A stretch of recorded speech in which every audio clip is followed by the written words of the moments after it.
People don't think we can do many different things or that we have different experiences. And so I love that my children have like embraced travel, the planes. They get excited about the airplane. They're not scared. They now tell me, like my youngest is like, I need the thing for my ears. Like they're conscious of their own bodies and presence in these experiences. And I think that's rich. Like you can't, we can talk all day about like going places and all the things that you do, but there's that spaciousness that they're learning with travel. I think is like conquering a lot of fears that, I don't want them to have. I don't want them to be afraid to get on a plane. I don't want them to be afraid to, go somewhere different where they talk different or they speak different or they look different, right? I want them to feel like they can navigate these spaces and that these are safe places because the world will, where we live in the U.S., there's always a fear mongering that happens to be afraid of the other or this is different. And so when I see that they're not, in their own ways, they're disrupting that, I think that's my job as a parent. Welcome to Travel Love Legacy, a podcast that highlights and celebrates the experiences of Black and Brown families who use travel as a means to create and build a legacy. Hear the stories of Black and Brown parents who are building a nest egg of long-lasting memories, resiliency, and worldly perspectives for their young ones. I'm Melanie, the host and creator, the Trinidadian Canadian mother of a pink-obsessed and awe-inspiring princess. Travel Love Legacy is a collection of stories that serves to inspire those who are yet to take the leap, so together we can leave behind a world filled of Black and Brown global citizens. Hi everyone, and welcome to another episode of Travel Love Legacy. On today's episode, we are being joined by Dr. Alisha. Now, Dr. Alisha is an academic, and when I came across her profile, I was actually stopped by a quote, which I later found out was the synopsis or basically the core of her doctoral thesis. And that quote read, "Black girls are radical possibilities." Let that sit with you. Black girls are radical possibilities. Just by those 5 words, I was intrigued and I thought I need to have her on the show. So during our conversation, she breaks down stereotypes and misconceptions about travel within Black and Brown communities, and she reminds us that travel isn't reserved for the privileged few. It's actually a birthright for everyone, regardless of background. So buckle up and prepare to be inspired as Dr. Alisha takes us on a journey that is enlightening as it is empowering. So we begin our conversation with my standard getting to know you type questions. So I asked Dr. Alisha to introduce herself and to provide us with a bit of a background on her professional highlights, where she lives currently, her children, and her interests. Yeah, so my name is Dr. Alisha Jean Denis, and I'm originally from Connecticut. And that's where I was born, raised, and recently our work, my husband and I we both did our PhDs at the same time at UMass Amherst with our children. We had 2 at the time and then had a third while I was in the program, my youngest, Yara. And we did those years, and he took a position at Pepperdine University, which brought us into California. And so we are in what they call the Valley near Malibu, by the water. Pepperdine is located right on the overlooking the oceans. And we live in a small kind of area called Calabasas. And so that's where we're located in this season. We've been here about 3 years, but most of our life has been in New England. And we have our oldest is 17, She just turned 17. And she's a track runner, long jumper, and we just did like a college fair yesterday. So we're on the college. He's a junior in high school. And my son is 10, and he loves surfing now and water polo, and golf. So he's like non-traditionally into some sports that we, even living on the West Coast, like, Connecticut is a lot of oceans, but we didn't live near them. Or we did live near them, but we didn't actually because of the four seasons, you kind of don't value it as much. So being in California, we've been able to access the ocean a lot more because of the weather is kind of constantly warm.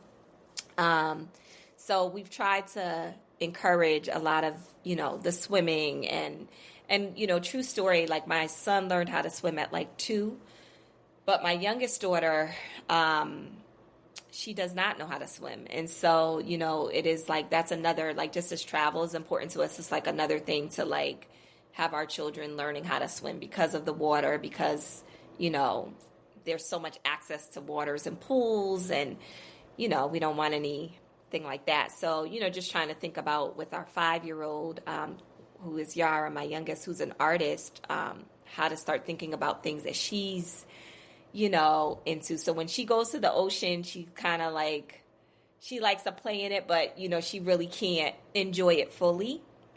And so that's been kind of, I guess, a little heart-wrenching to see, like, someone who really wants to be in the water but can't swim and can't do all the things. So she's like, I want the hot tub. I'll jump in the hot tub, the jacuzzi, because it's just, it's a little less threatening for her. So, but she's become more of a travel companion for me when I have to do separate, kind of individual trips with the kids. And she's an artist in all forms, loves to draw, loves to write, just a creative. And so it's been amazing kind of seeing her navigate. And her name is Yara Blue. And so she's named after the Bassin Blue in Haiti, which is a beautiful waterfall. And so, which is her background. Her father is Haitian. And so that's kind of the ways that we, kind of see her thriving in this world as well. So that's a little bit. And I guess career accomplishments.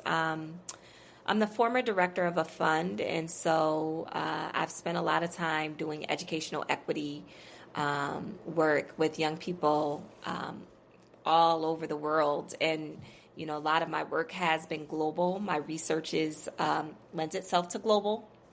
And so, I kind of see myself between what we call the local and the global. And so my work situates in those ways to create access, and whether it's through funding, whether it's through education access, but working with schools or institutions, philanthropic spaces. And so that's kind of like the highlight of what I do, amongst many other things. But yeah, and I'm a creative. I like singing and those kind of things. So we continued the conversation, and I asked Dr. Alisha to describe what travel looked like growing up. It was a lot of road trips. And it was, if you're in the U.S., there's this, when you live on the north, a lot of times your family lives in the south. And so my grandfather, which we call down south. So early travel for me began at like 5, between 4 and 5. My grandfather, my mom was a single mom. And so his way of giving her a break was to pick me up and take me on a road trip down south. And we didn't have a lot of money. And so like, I don't recall like staying in hotels on the way. Like we did stop, but we stopped and pulled over and we slept in the car.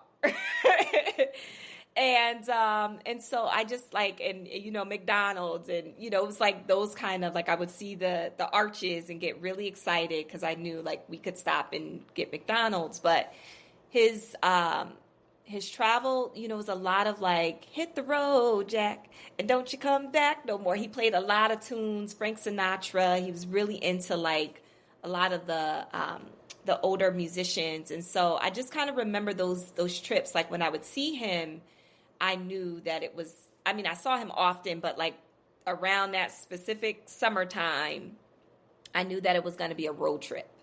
And so those road trips were very special to have with my grandfather. It would just be him and I going down south, 18-hour drives, like I said, with these stops in between. And it was the first kind of like independence of my mother. Like I wasn't traveling with my mother. And I think that became important for me along the way because I learned how to travel independently very young. So yeah, that was kind of like the early days of travel. And then my mother she was an executive assistant for Lindblad Travel. So as in my early years, about 7, 8, she worked for this company where she got to like reimagine traveling, even though she couldn't access it. Like we had no passports. We weren't flying at that time, like planes and all that. It was literally like if we did do a trip, we were going to Canada. And at that time, you can have a birth certificate. So it was very accessible for us to see Niagara Falls. And it was a lot of group traveling. Like she would travel with other folks and I would, come along. But, I didn't really start kind of going like where you can look at your school books and say, I traveled there to this place until later on in life. So, yeah, I think it was a lot of just like watching my mother navigate, her job, which was all about luxury travel for people who, could afford great travel experiences, and her dreaming that into like us, like dreaming that into me. I feel like that's kind of the impartation that I took from it. So like, even though we didn't, there was globes, like I had a lot of globes in my room. So it was always encouraged. I felt like I saw the world around me, but even though I wasn't hopping on planes, and I knew that at some point it would be a reality. We then moved on to the topic of family travel, where I asked Dr. Alisha to describe some of her experiences later on in her life, as well as how she began traveling with her kids. So I was 30 when I got my first passport. And I remember I was working at Yale, and I had a really, really important role working in schools. We had a big grant, and I was doing this like working with the opportunity gap at that time in a district that I grew up in. And so I was around a lot of young people who came from Pakistan. In the community that I grew up in Bridgeport, there were a lot of asylees and refugees. And for me, I felt like, I used to think growing up, it was like this all black place, right? Like this all black city. And I didn't even understand like Jamaican, and like my best friend is Jamaican, but like it just was like color just was color. You know what I mean? Like we just was like, okay, you black, I'm black. And you gonna bring that Jamaican food, or you gonna bring that tradition? It was like that, right? Like very, I was very limited in that way. And I think, it was beautiful to see, because like, it's like, oh, you live on the Puerto Rican side of town, or you live over here on the West Indian side of town. And so when I actually had to start working in that space and hold a lot of, space for young people who were coming from different parts of the world, like different parts of Africa, right? Like realizing it's the continent with 54 countries and everyone isn't the same. And, that's when I was like, I need to see something different. Like I need to experience the world differently, and there has to be more. And so, and it started out really just as like a passion, just to be able to culturally be more informed, so that when I come back to work with young people, I had more, dialogue. I had more conversations. I can say, well, I've visited this place, or I know your country. And so it really started as like a love language on Valentine's Day between, the work that I do with young people and just wanting to see more for myself. And so some of those early trips looked like Georgia to Tbilisi. I was going singing. Like it was all kind of like my passion work was sending me into these places, China. And then my daughter was 5. She was about 5 years old. And I got an opportunity to travel to Nicaragua and take her. And I was like, let's go. I think she was like in kindergarten and she was learning a little bit of Spanish. And so it was just like, I want you to be able to connect to this culture. And I was doing I was in my master's program. So I went with another professor and it was like they allowed me to bring my daughter. And then it just grew as more projects would shape. I started bringing my kids. And so they would be then it was like they had to have a passport when they're born. It was like birth certificate and now we go get the passport. And so because now mommy travels. And so because I travel and because there could be opportunities for you to come. So I remember she was 6 and my son was or she was 7 and my son was 2 months. No, he was 6 months. And he was on a trip with my mom. My mom would accompany us and I would be working and, we went to Panama and they would see the Panama Canal and Costa Rica and learn about the rainforest. And, it started out really as just work related travel. I get a trip. If I can take my children, I'm taking my kids.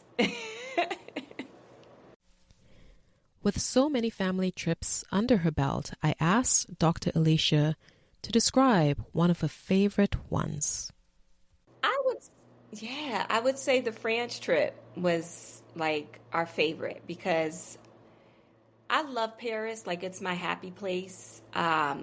It's a place that I visited, that I went. My first time traveling there was with my mom, who's now deceased. And so it was a personal, I always just feel like I go to Paris often. And when my daughter wanted to go for her birthday, she was 10. I was like, yeah, let's do it. And I had just had my baby, the youngest. She was 2 months. She was on the plane. And then I felt bad because I was we didn't bring our son. And so when we had this opportunity to all go as a family, I think it was last year, we had the chance to go to Lyon. It was 2022, excuse me. We had the chance to go and I was let's all go. And we're going to add Paris to that trip. And it just was so, we just had so much fun because, my daughter speaks French, the younger one, it's such I don't know. It just felt like it was a home place for us. We felt, comfortable. The kids really navigated it well. We did a lot on that trip. I remember we went to Annecy. So I did things that I had never done, which was cool. And we saw the cheese making and, got to see the Swiss Alps. And, so it was just a really beautiful trip with a lot of moving parts at the same time. So that was I would say our best family trip. And we did a photo shoot and, we did all the things. So it felt very this was a comfort place for us. We then took some time to chat about how travel has impacted her kids' development. Here's what she had to say. Yeah, I think my kids have become global citizens of the world. They're where are we going next?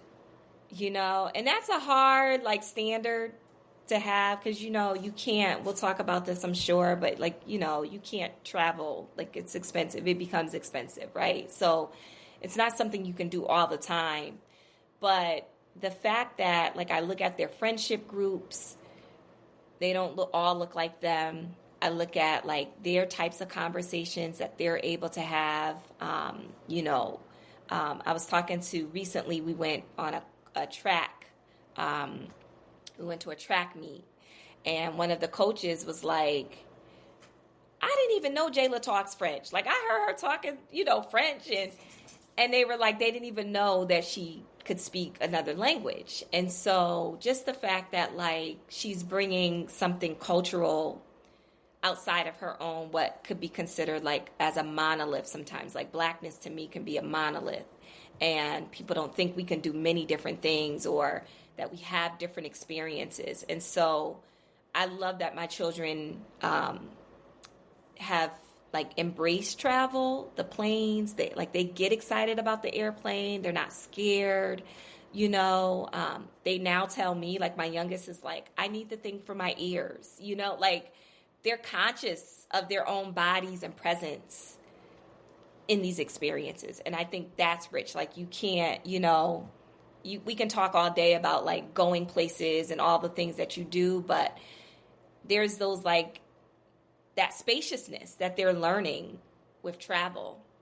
I think is like conquering a lot of fears that, I don't want them to have. I don't want them to be afraid to get on a plane. I don't want them to be afraid to, go somewhere different where they talk different or they speak different or they look different, right? I want them to feel like they can navigate these spaces and that these are safe places because the world will, where we live in the U.S., there's always a fear-mongering that happens to be afraid of the other or this is different. And so when I see that they're not, in their own ways, they're disrupting that, I think that's my job as a parent. So. Further on the topic of family travel, we then chatted about family dynamics, and I asked her to describe how travel has had an impact on her family relationships and how she has chosen and why she has chosen to travel with each kid individually. It takes a lot, like I've evolved. I've been traveling in this way for about 13 years, since 30, so I'm 43. And, I've traveled a lot over like I'm on 2, passport books. And you learn your kids. You learn like their interests. Like I have one child that loves like Korean culture and, just like Asia. And it's my family. My brother is like living in Japan right now. So, like I said, these are dreams that my mom had for us.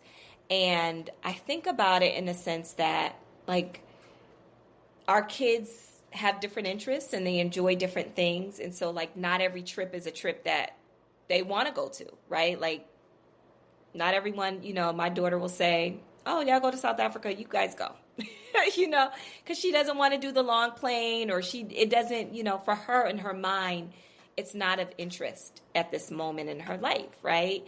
And my thing is just to introduce them to things. I'm not trying to be the mom who, I'm not going to get mom of the year, trying to take you everywhere, right? Like you don't need to go everywhere that I go and just respecting that space. So I have conversations with the kids. If there's an opportunity where one can travel with me because I have multiple children, I'll say, I'm going to take Yara, because this is something that, number one, it might just happen to be that Yara's on a winter break. And I have a travel, opportunity. But also it just might be getting time, that individual time, and we do that in the States as well. Like we try to take our kids individually, with their own interests and do something with them. So I see it the same way as travel. Like it doesn't have to be all the time we travel together. We're rolling as a whole group. But sometimes it's just nice to like navigate the country with just one of one child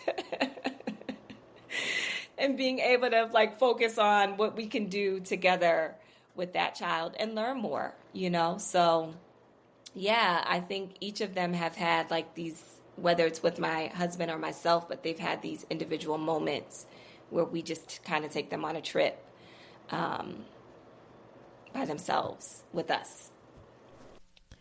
As I mentioned earlier on in the beginning of this episode, I talked about those 5 words that stopped me in my tracks when I came across Dr. Alisha's Instagram page.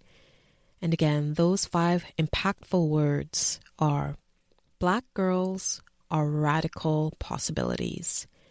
I asked her what she meant by this and what were the origins of this particular quote. When I tell you I wrote my dissertation, it was a lot about reimagining possibilities and like what it means to reimagine and to be in spaces that don't necessarily, I wrote it about Black girls in private schools. I did not go to private school, but my daughter, my oldest, went to private school. And I saw her oftentimes being the only. I saw how she had to navigate those experiences, and I wanted to dive deeper in those spaces. And so for 3 years, I studied a Black girl affinity space. And I was just like, all the things that they were navigating, and these girls came from different parts of the continent of Africa. They came from different parts of the diaspora, Caribbean and Latin diaspora. So they weren't just like Black girls from the States. They were from all over. And they would be in this space, and when they would come, they'd be like, they see, a Nigerian sees a Ghanaian sister, and they're like, oh, the food, they start talking about their food. And, like they would have these exchanges that when they were in the regular space, they couldn't have. And I was like, they can't even be themselves in the space, like in this school. And so it became a mission for me to kind of understand and like listen to their voices and see, well, what is it that they're dreaming, right? And in my field, we talk a lot about freedom dreaming, this idea of like, whatever these limitations are around me, whatever, white supremacy wants to, evoke upon me, I have the opportunity to still dream. I have the opportunity to see liberation in a different way. And so when I thought about like this idea of radical possibilities, like Black girls are radical possibilities, that these Black girls in this space, they were dreaming up things. They like changed their school, from the inside out with just like, we need more of this, or we need, people who understand us, who see us, who believe in us. And so it, to me, is like reclaiming the power and seeing, where the world wants to put all these narratives that Black girls are, like when you're 14, you're already seen as an adult, when you're, when you speak your mind, they're already getting placed all these like things, as a Black woman that we experience, they're experiencing at 13 and 14 and 15 in schools. And I was just like, to see them once again, like disrupt these narratives and dream differently and like write and be creative and talk about the things that they were experiencing, but through these like other possibilities, like these other imagined ways. I just was like, that's a model. That's who we are. We make what's impossible possible, right? Like when you see Black families traveling, that's not new to our story. We had to travel, we had to migrate, we had to do different things, right? It's not a new playbook for us. But the world would make it seem like, look at this, like Black families traveling, and, like make it seem as if this is not what our family has been doing for years, right? But the ways in which we're taking on travel are new possibilities, right? And showing that this is possible for us. We don't have to stay in these confines. And there's a world out there that really appreciates and values us and sees us, and we can be in those spaces. So I just kind of, that came from my dissertation. It was just like that love project of seeing these girls take these really oppressive situations and say like, there's more for me, this school can do better. This school can love me better. And this is how. I'm going to show you how. We interrupt the story to deliver a very important message. If you're liking what you're hearing and want to learn more, please like, share, subscribe, and leave us a review. Anything you can do to help us out would be greatly appreciated, as your support will go a long way in keeping this podcast alive. Thank you. We then chatted on the intersectionality of travel and motherhood. And I asked Dr. Alisha to describe to what extent has travel made her a better mother. And as a mom, like, we want the best for our children, and especially our black daughters. We know that they navigate, even our sons, like, they have to navigate this world in so many different ways. I know that I can be a tough mom at times on my daughter, because I know that this world is very, it has its L's, right? And so I see myself the way that I dream, and I think it was Jada Pinkett many, many years ago. She said something like, in the early 90s, she said, my kids dream alongside me. Like, I never want my dreams to be separated from my children. So I want them to be a part of what I'm dreaming, right? So for me, like, we do a lot. My husband and I, we work hard, we do a lot of things, but it's like not to leave our kids out of that conversation. Like, we want them to be part of this. Like, we do this for them, but we also want them to know, like, this is possible for you. And you don't have to go this route. You don't have to get a PhD. You don't have to do all those things. But we want you to know that, like, the path is open, right? Like, my mother opened a path, and my grandparents opened a path. And, like, that's what I feel is the legacy of what we do. So to be able to dream alongside my children and to expand what might feel like some limitations in their life, and for them to see that there's more. It was a recent trip we took to Hawaii. I remember my daughter was like, she wanted to do scuba diving. She wanted to do all these things. And I was like, my job is just to bring you here. You could come back and do some of these other more expensive things, jump in the ocean and pay $80. Like, that's not what I'm here to do. I'm here to just allow you to see these spaces and experience these cultures in different ways. And so even having, like, conditions around, because sometimes we will, we got to do this. We got to do 25 different things. No. You do it right, they'll go back. They'll return, But, like, if you at least give them the opportunity to see it, to experience it, that's what I feel like is my job to do.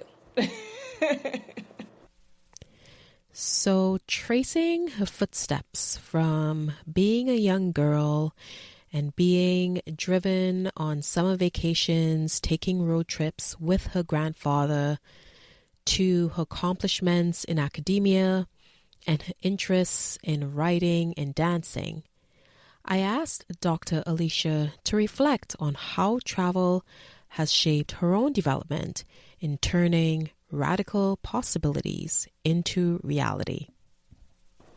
I could talk all day about this, but I feel like it's become part of, like, a ritual for me. Like, it's, and I'm trying to, and I'm, like, open for debate around this. Like, I'm trying to unpack it, because I think the traveler that I was at 30, I'm not the traveler at 43. I'm a very different traveler. And I see travel very differently. I think when I first began, it's just like a fish out of water. Like, you're just like, oh, look at me, and now it's like I revisit places, and I, like, it's about, like, really learning from, like, being in a culture and learning from people. And I mean, it got to the point for me in 2015 where I just had my son Hayden. He was about a year and a half. And I remember I was like, I want to go and create an accessory line, because I had been to the continent of Africa a couple of times, and I was like, I was fascinated about the paper beads that they would make. And I told my husband, I was like, I'm going to go for 2 weeks, and I'm going to connect with this organization in Uganda, and I'm going to meet with these women and create an accessory line that can be sold across. Like that, it gives you this boldness. Like, I don't have fears. And I think, you know, and I did. I worked with these 28 women who were post-conflict, who had, you know, been in this refugee camp. And I like sat with them and learned. And I was just, I mean, and then we did these beads. We did these bead making project, right? That was like a line that, and I called it Project Buvumu. And for like 6 months, I was like working with these women and bringing their stories, you know, to a more amplifying the stories that, you know, it's not just about like women making beads and this, like, this is livelihood. This is how they make their money. This is how they pay for school fees, right? This is a job outside of, I don't have to stone quarry if I do it right. And so I found myself just being very vulnerable to the storytelling that emerges out of travel. Not every trip is like on this heightened level, but like when you get these moments to just really be in spaces, when you get these moments to really connect the dots of your childhood to, you know, to now, I think it's become like this radicalized like version of me. Like it's part of my identity. It never was part of my identity before. If you ask me about travel, I'd be like, oh, I used to take these road trips with my grandfather, you know, and now I'm like, the road trip with my grandfather was preparing me for the 18-hour long trips on a plane, you know, to go somewhere else, right? Giving me that patience to do that. So I just feel like I keep evolving as a traveler. I become a better wife. I often say to my husband, I'm like, you want a better wife? I gotta go. I gotta go. And so, you know, I feel like when I come back, I'm just more loving. I'm more all the things. Like, I just feel like I just become a whole different, another version of me. It's like a new becoming. So, yeah. You know, like cooking, I'm like doing all the things because you get excited about a new, you know, new recipe that you've experienced or a new taste. And I'm like, oh, I can't wait to get home, you know. So. So Dr. Alisha has previously described having a passion for art and architecture, and that is definitely something that we both have in common. So for my own personal gain, if you will, I've asked her to advise on how she's been able to incorporate these interests in her family trips and, more importantly, made it fun and interesting for her kids. Kids don't want to be, like, that's not their idea of a trip, is museums. But that's my idea of good trips. Like, I'm like a traveler which is probably why I love Paris so much, because I like to just get lost. Like, I'm like the one that I don't need the busy schedule. I'm like, eat good food, go to a museum, you know, come back out, sit in a garden. Like, I'm a very slow day traveler. So I don't really do well with like a lot of excursions. And my husband is the opposite. And my kids are kind of the opposite. Like, they like excursions.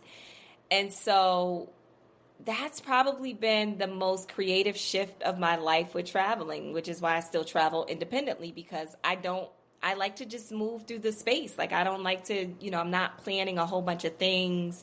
You know, I like to kind of reenact what I do in my own lived experience, right? Like, I'm sitting in a coffee shop, people watching, you know, but in Paris, you're in a cafe, or, you know, in different parts of South Africa, you know, you're at I'm going to the markets, right? So those are not the most kid-friendly, engaging experiences. Yet, I've found a way.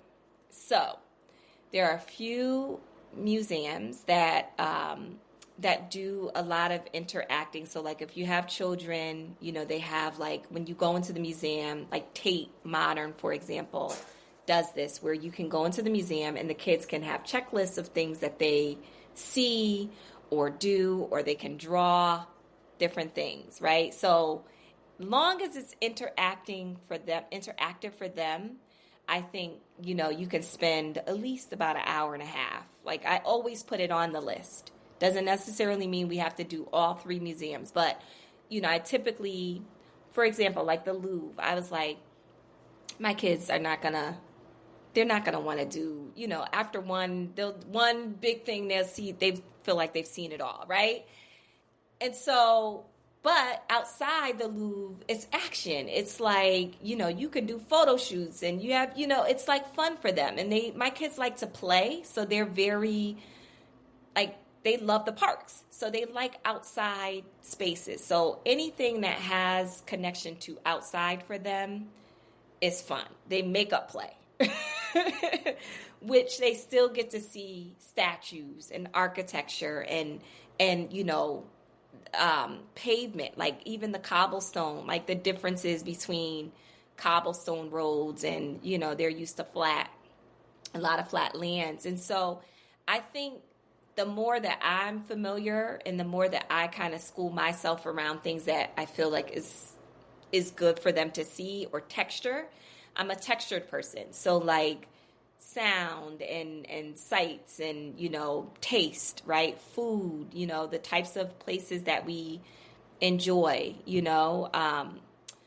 I just think all of those things make for the experience, like the arts and the culture, make the experience warm. So it doesn't mean we have to do Disney in Paris, right? Like, we don't have to do that. And I think a lot of times, it's like, if your kid loves Mickey, then yes, of course, take them. But like my kids, I try it here and they're like, okay, we can live without it, right? So, I try to figure out things, like I said, to make it cost effective, but still engaging and fun for them, that like that's free.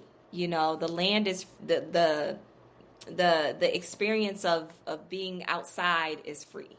And so, that architecture for me, I feel like gives them opportunity to just kind of touch things and play with things and statues. And, I remember there was this one moment, we have this beautiful picture of Yara, and there's a place where you go to watch the Eiffel Tower that everybody goes, and you can kind of sit and, once you do it, you're like, oh, I did it.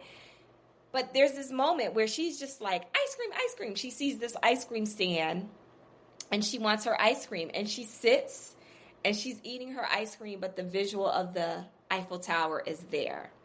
And while she'll never remember the ice cream, she always talks about any statue, anything that she sees that's tall, that resembles. She's like, Mommy, that's the Eiffel Tower.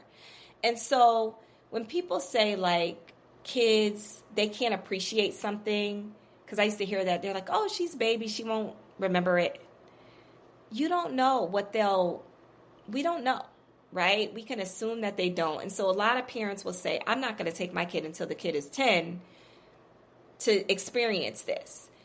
But 4, 5, 3, like whatever, if it's textured for them, they'll remember. They'll remember that experience. They'll remember something about that experience. My daughter often talks about the food, or my son will say, I remember that ocean. This reminds me of the waves of this, right? And so their memories are constantly being jogged. So I really think it's important for us to not get caught up in like the things that we think are the most tangible memories, but if we can imagine travel in a way that is like not always about the thing that they saw in the history book, but just being in another place that architecturally is doing something different than what they do. Riding buses. My kids don't ever ride the bus, but when we travel, they're on the metro, they're learning maps, and they remember that. They're like, oh, that reminds me of the tube that I took in London. It's the small things. It really is the small things. So all of that, and I think with all of that comes art, like it's not just in a museum and in a gallery, but like art is, to me, all around us. And so when you travel, a lot of times you see performers on the street. You know, those are the moments that they remember. All of that, like I just feel like all of that, or the street food, or the, you know, it's just all these like things that they don't get to do day to day that is part of their cultural experience. So for me, it's like I've had to adjust. Like I'm not always going to get to a museum, but you know, we do the hop on and hop off bus. It's a great option for families who get travelers who are tired of walking, but they get to see the world differently at different levels, right? You get on that top thing and, you know, now everything looks different from that scope. So I've just tried to be very creative about that and cost effective as well. We then move on to a topic that is the crux of this particular podcast.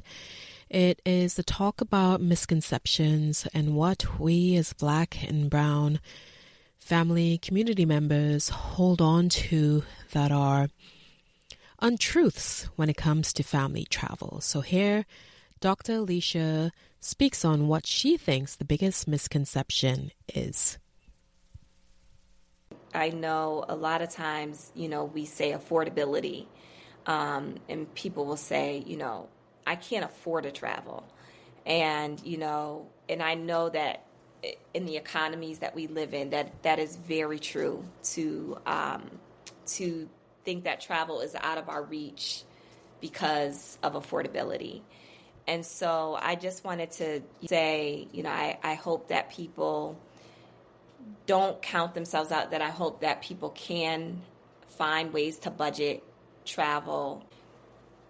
And by all means, like I was saying earlier, like it may mean being flexible with the excursions, right? Like the cost, like the things that you do in the actual place, or looking at Airbnbs or looking at cheaper options. If you know it's a city that you're going to be outside most of the time, you know, you may not need that 4 or 5 star hotel, right? Like you can be more budget friendly because you're not going to spend as much time in that space. And so I just want more families to feel like travel is accessible to them. And also I've had to be very thoughtful about like, what does travel really mean for me? Does it necessarily mean me going to another country and, as we talked about, checking off a list? Like I haven't even seen some of the national parks in the world, in the US. And so I want people to just know, like, travel begins, like I said, it could be these road trips. It could be, you know, but any opportunity that you get to teach your kid or to expand from their local space is part of travel. And so there's so many affordable ways. There's trains, there's different, you know, avenues, there's different flights, you know. I'm going to Japan tomorrow. And I tease and I say I'm going with my youngest daughter, and we are doing the Zip Air Airlines, which is probably the Spirit Airlines of Japan. I will let everyone know about Zip Air later. But it's an affordable, you know, option. And I think we paid like I paid $400 and something for her ticket, you know, to fly to Japan. And so there's ways that you can, you know, navigate, is what I'm saying, like the affordability. I don't want it to feel like, because we can make travel a classist thing, even in the Black and Brown community. And I don't want people to feel like this is elitist travel, because like I said before, we've been doing travel since, you know, our grandmothers, right? This is a legacy thing, and travel is part of our identity. It is part of our identity. And so please know that affordability does not have to be. There are creative ways. Team up with folks who are traveling, you know, find those websites and those podcasts, and really, you know, if it's one trip you do, make it your business to say, you know, I'm going to take my child to go see X in this, you know, The Lion King in London, you know, as opposed to taking them to New York or wherever you go. So just be creative. Be creative. But I think that's the biggest misconception, is that we can't afford to travel. One of the legs that this podcast rests on is the use of family travel to create and build legacy. So I asked Dr. Alisha, when she looks back at her earlier travel memories with her grandfather in their car, making those road trips, to the ones that she's created with her own family, how travel continues to shape her, and what lessons it has taught her that she will continue to use throughout the years. I would say nourishing. It's nourishing to my soul.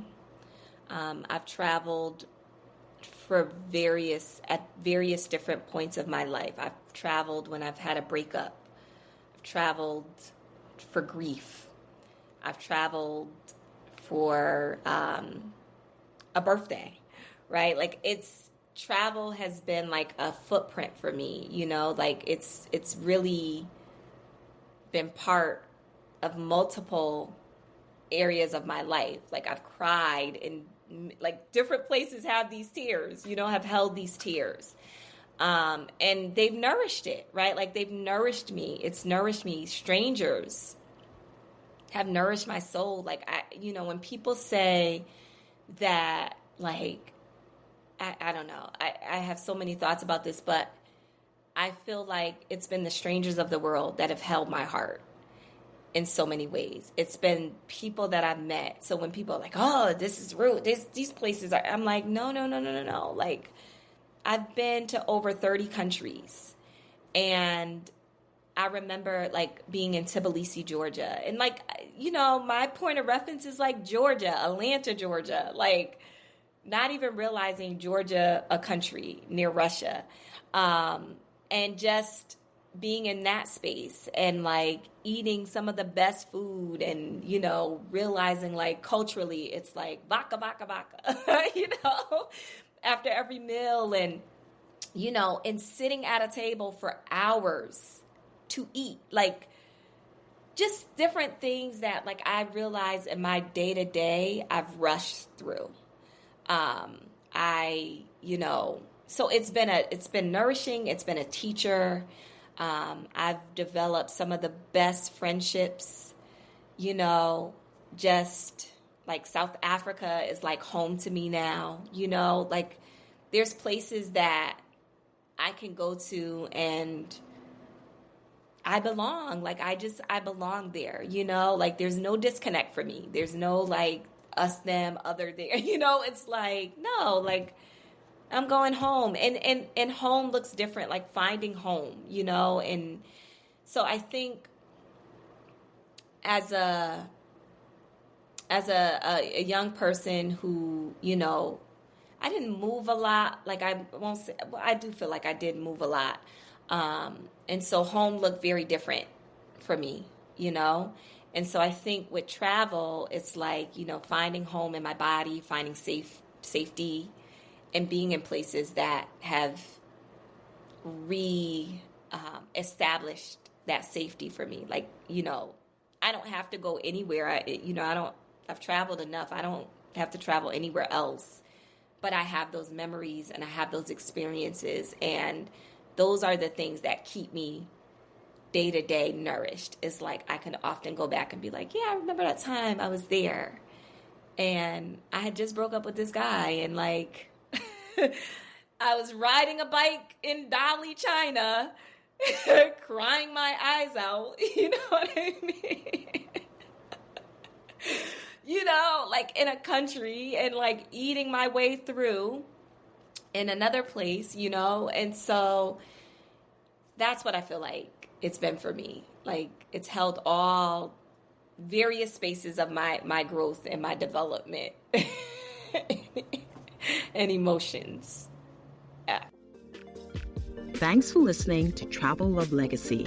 If you like the show, be sure to subscribe, rate, and review. Doing this really helps me to grow. And don't forget to follow us on Instagram at Travel Love Legacy. Till next episode, bye.